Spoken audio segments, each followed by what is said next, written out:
बहुत देर से कंट्रोल किए थे, लेकिन अब बात आ गई तो हम कहेंगे। इस गांव में हमने ये देखा कि कुछ लोग होंगे, अब जो बैठे होंगे वो समझ लेंगे। किसी ने कहा होगा जाकर के कि शास्त्री जी क्या ही कहें, कहने में भी शर्म आती है। जो समझदार बैठे हुए हैं, अगर आए हुए हैं जिनने कही हुई है जवाब, तो मालूम पड़िए। हम माइक से नहीं कहना चाहते थे, लेकिन बात आ गई तो कहेंगे, क्योंकि इंसान जो महाराज किसी से बोलता भी नहीं है। अच्छा ईमानदारी से बताओ, मैं 4 दिन हो गए यहाँ आए, मैंने अभी तक किसी से बात की? मंच से करके आने के बाद किसी से बात की? या हम जहाँ रहते हैं वहाँ कोई मेरे पास गया अभी तक? बोला, फिर भी बातें बना लेते हो। थोड़ी शर्म कर लो, समझ रहे हो? आए हुए अतिथि का ऐसे सम्मान नहीं किया जाता जैसे आप लोग करते हो। जो बात हम कहते भी नहीं है तुम उसका ही बात को बतंगड़ बना लेती हो। बात को ओपन नहीं करना चाहते थे, लेकिन हमने कहा चलो सबक मिल जाएगा कि आए हुए मेहमान का सम्मान कैसे करते हैं। अपने मुंह से बातें बनाने से कुछ नहीं होता है। के प्यारी लाल की तो सुखदेव जी महाराज ने राजा परीक्षित से कहा कि हम तुम्हें जरूर बताएंगे हरिश्चंद्र का जीवन चरित्र कैसा रहा। तो महाराज राजा हरिश्चंद्र जो हैं अवध के राजा हैं, सूर्यवंशी राजा हैं और बड़े अच्छे राजा हैं। इनके घर में पत्नी है जिसका नाम है तारा। हरिश्चंद्र के एक पुत्र है जिसका नाम है रोहितास। तो महाराज हरिश्चंद्र जो है बड़े अच्छे राजा हैं। इनके घर में किसी चीज की कमी नहीं है, धन दौलत राज्य पाट सब कुछ है, काऊ चीज की कमी नहीं है। लेकिन महाराज बड़े सत्यवादी राजा हैं हरिश्चंद्र, बड़े दानवीर राजा हैं। उनके द्वार पर जो कोई आता है वो खाली हाथ नहीं जाता है। बड़े अच्छे राजा। एक बार इंद्र की सभा लगी रहे तो इंद्र की सभा में महाराज सारे देवी देवता बैठे रहे और इंद्र की सभा में गुरु वशिष्ठ जी और गुरु विश्वामित्र जी बैठे रहे। तो आपस में दोनों की चर्चा होने लगी, वार्ता छिड़ गई। और जब आपस में दोनों संतों की वार्ता छिड़ी दादा, तो फिर वशिष्ठ जी ने, सूर्यवंशियों के गुरु हैं वशिष्ठ जी और चंद्रवंशियों के गुरु हैं गर्गाचार्य जी। तो वशिष्ठ जी ने उस सभा में विश्वामित्र जी से कह दिया कि इस सभा में बने चाहे कोई, लेकिन मेरा शिष्य जो हरिश्चंद्र है उसके जैसा राजा न तो कोई हुआ न तो कोई होगा। अच्छा व्यक्ति जो होता है, जिसका आचरण अच्छा होता है, जिसका चरित्र अच्छा होता है, उस व्यक्ति की हमेशा प्रशंसा होती है, हमेशा प्रशंसा होती है। लेकिन कुछ लोग ऐसे होते हैं जो महाराज अच्छा भी होता है उसे भी बुराई बना देते हैं। ऐसे लोग होते हैं। और आज खैर आज की दुनिया में ये ज्यादा हो रहा है, किसी से भी बात भी ना करो और कुछ कहो भी ना और फिर भी महाराज बातें बन जाती हैं। अब भैया हम तो 7 दिन काटने आए हैं आपके गांव में, हम आपकी खेतीबाड़ी तो लेकर के चले नहीं जाएंगे 7 दिन बाद, बताओ भैया। और हम तो हमेशा 4 दिन हो गए आए मुझे कथा कहते कहते। हम तो आपको अपनी माँ समझते हैं, इन बहनों को अपनी बहन समझते हैं, बताओ। और फिर भी आप लोग ऐसे करते हो। 4 दिन हो गए, हमने हंस के कथा सुनाई कि नहीं सुनाई है? ऐसी हमने कोई बात कही जो आप लोगों को बुरी लगी हो? हमने अपनी तरफ से आपको पूरी हंसाने की कोशिश की, लेकिन फिर भी आप ये अच्छा नहीं होता है। 7 दिन का परदेसी पता नहीं फिर जिंदगी में कभी मिले ना मिले है, कोई मालूम नहीं है। फिर भी ये बातें अच्छी नहीं होती है। खैर कोई बात नहीं। तो हरिश्चंद्र ने बड़े अच्छे राजा थे, तो वशिष्ठ जी ने विश्वामित्र जी से कह दिया कि यहाँ बने चाहे कोई, लेकिन मेरा शिष्य जो हरिश्चंद्र है उसके जैसा राजा न तो कोई हुआ और न तो कोई होगा। तब विश्वामित्र जी ने वशिष्ठ जी से कहा कि देखो महात्मन, तुम हो संत और संत होकर के तुम अपने मुख से अपनी बड़ाई कर रहे हो, ये तुम्हें शोभा नहीं देता है। क्योंकि अपने मुख से अपनी बड़ाई वो करते हैं जो कायर होते हैं, जो जिंदगी में कुछ कर नहीं पाते हैं, वही अपने मुंह से अपनी बड़ाई करते रहते हैं, याद रखना। तो वशिष्ठ जी से विश्वामित्र जी ने कहा कि तुम अपने मुंह से अपनी बड़ाई कर रहे हो, तुम्हें शोभा नहीं देता है, अपने चेला की बड़ाई कर रहे हो। अरे हम तो किसी बात का निर्णय तब लेते हैं जब कानों से सुन लेते और आंखों से देख लेते हैं। देखिए, एक ऐसा सिद्धांत होना चाहिए जीवन में। कैसा? क्या किसी भी बात पर भरोसा तब करो दादा जब कानों से सुन लो और आंखों से देख लो, तभी निर्णय लो। और तुमसे कोई बाहर का आए और तुमसे ये कहे भैया वो फलाना आदमी तुमको गाली दे रहा था, कोई भी व्यक्ति बना रहे, अब वो तुमसे कहे कि भैया फलाना आदमी तुमको गाली दे रहा था, तो तुम ये कहना उससे भैया देखो जब वो मुझे सामने से देगा तब कोई निर्णय लेंगे, अभी मैंने देखा तो है नहीं कि वो देता भी है या नहीं भी देता है। क्योंकि बहुत से लोग ऐसे होते हैं जो महाराज ना लड़ाई हो वहां भी लड़ाई करवा देते झूठ कह के। ऐसा लोगों का स्वभाव बन गया है।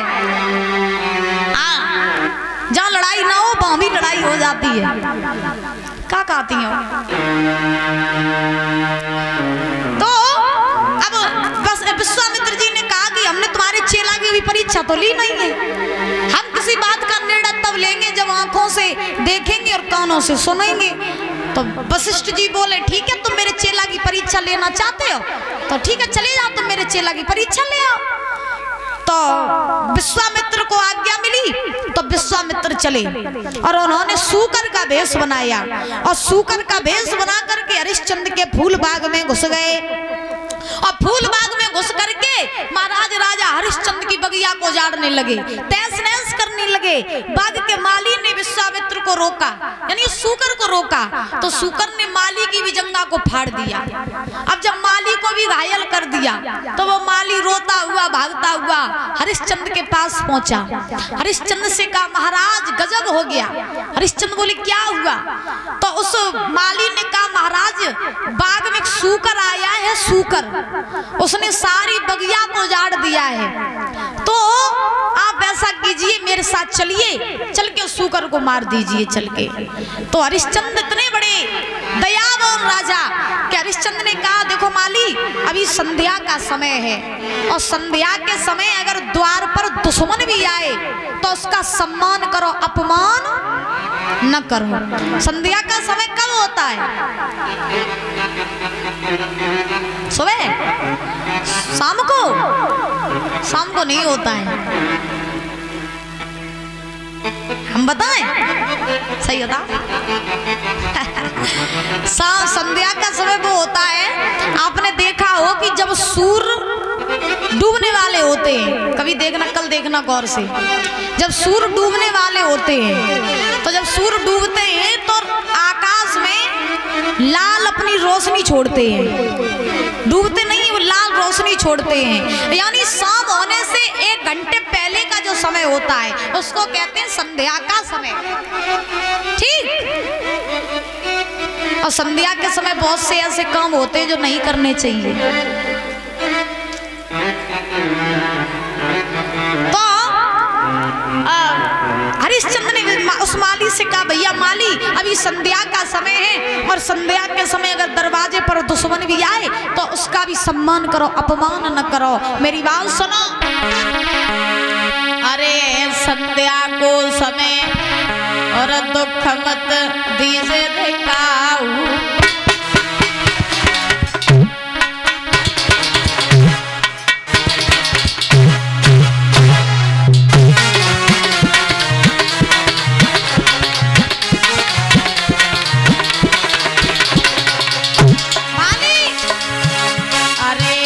संध्या को समय दुख मत दीजे दिखाऊं।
पहुंचाना नहीं चाहते, किसी को कष्ट पहुंचाना नहीं चाहते।